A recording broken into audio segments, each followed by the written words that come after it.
I was brought up in Louisiana in the South, and my parents were very conservative Christian, and we were in church every Sunday, and my dad sang in the choir, and there's a lot of singing at the services and whatnot.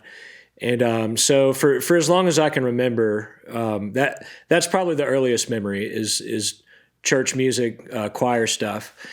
And my parents always listened to like gospel music and old country music. And I remember I didn't even know anything else even existed until I was, in elementary school, and probably third or fourth grade. And then I started, you start discovering other stuff, and you think what your parents listen to isn't cool anymore. And once I started kind of like rebelling from my parents, it was like Guns N' Roses and Metallica and Slayer and stuff like that.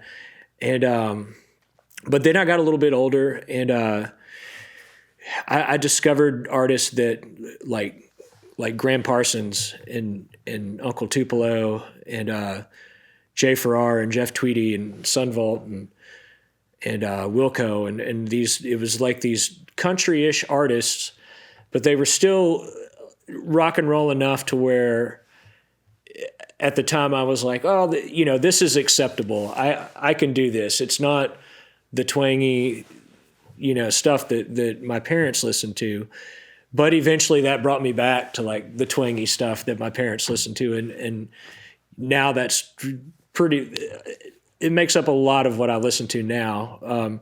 So I love traditional country, a lot of classic country, a lot of the old Guy Clark, Townes Van Zandt, guys like that, Bob Dylan, the songwriters, Warren Zevon, Leonard Skinner, I don't know, the Stones.